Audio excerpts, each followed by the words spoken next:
quote somewhere and it struck a chord with me.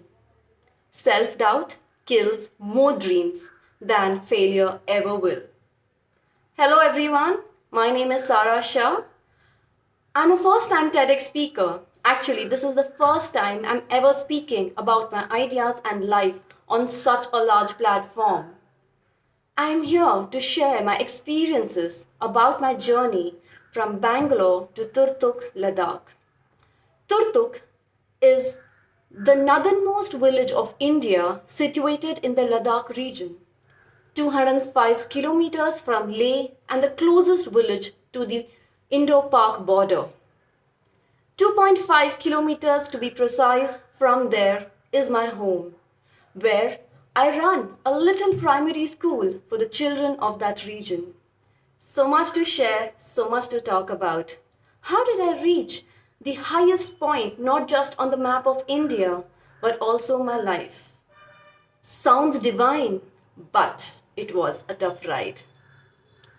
I was born and brought up in Bangalore, where I completed my schooling and attained a degree in interior design. I worked as a freelance designer and MC and in the corporate sector for over 2 years. I liked my work. It paid well. But there was something always niggling at me. Some dissatisfaction, some discomfort. Does it sound familiar? Was I happy? I'm not sure. Maybe not.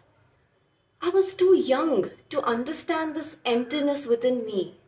According to the norms of the society, I was just beginning my life and doing well at it. In short, I did not have reason to complain or feel this way. Then why this feeling? I just couldn't fathom or understand this disconnect. If everything was good, then why did I feel this way? I was earning well, I was doing everything right, then why? So many questions, no answers. Every time I spoke to someone, I came across a blank wall. No answers. I had this need, this craving to find that missing element. I decided to take a break, move out for a bit, and explore myself.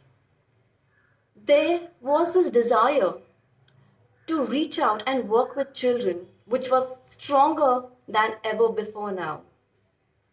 I wanted to go away for a bit. Everyone around me said, a girl shouldn't travel and live alone. A few said, this is just waste of time. And many more said, what can one person's teachings do? They laughed and they mocked.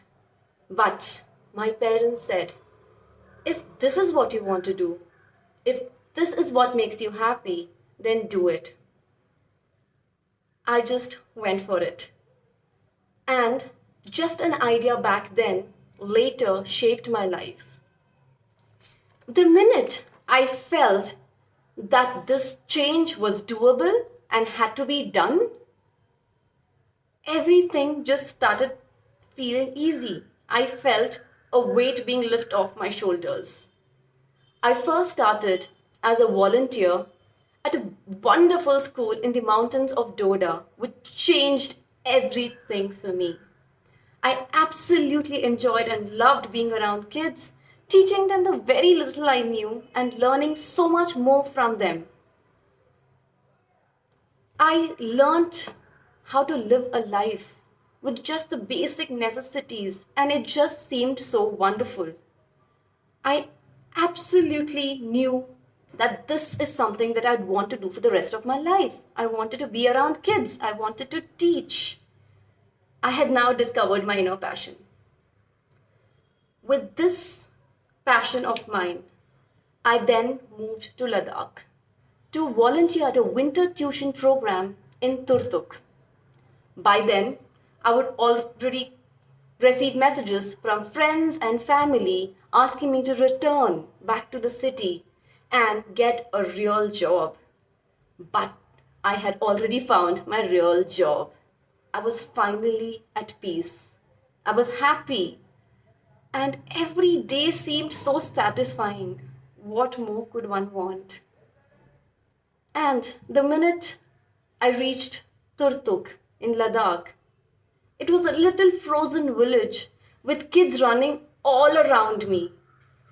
A few with their rolling wheels and a few sliding down the frozen stream. They all looked at me with curious eyes and wondering who this new stranger was. Back then, in 2016, there was no internet and barely 1 bar of network at certain points. But honestly, it did not matter. I just enjoyed being there. The kids would hurdle around me every evening. They wanted to know it all, from galaxies to planets, to mountains to plains, to countries to people, to world history to modern art. They just had endless questions. They would sit around me until late evening, not wanting to go home. Winter turned to spring and spring into summer. It was now time to leave the village, which meant leaving a family. It was that with a very heavy heart, I decided to leave, but with a promise to return. There was no looking back now. I knew what I wanted to do, and there was no way that I wanted to get back to the city for good.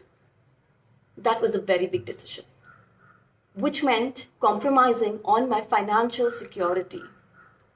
But what would financial security mean without true happiness? I would constantly question myself and continued. I trusted myself enough to sustain through this journey, and I'm glad I did. It definitely wasn't easy. There were many challenges, from the harsh weather conditions to connectivity to lack of basic resources, cultural differences, language barrier, and many more. But the light at the end of the tunnel kept me going. I just knew where I wanted to reach. And there's a saying, when you absolutely love what you do, everything seems so easy. And that's exactly what happened for me. Things started falling in place, and I started celebrating every little achievement of mine. And then, a year later, I returned to the village, and with the support of a then tourist and now a very close friend, we set up Turtuk Valley School, a little primary school just at the border for the region, for the children of that region. It entirely runs on a volunteering program and through donations from kind strangers and friends, which are raised through social media. Social media definitely has been a blessing. And this school is definitely a very big achievement for me. Every time I wake up and a day looks gloomy, just this achievement brightens up everything for me. Remember, everyone around you will always tell you what they think you should do. But always believe in the gut feeling of yours. You know what your heart beats for. Go for it. Believe in yourself and work endlessly towards your dreams. Because today I know that this dream was planted in my heart for a reason. And I'm forever grateful to my parents for letting me take this plunge and not pushing me into the rat race. Thank you.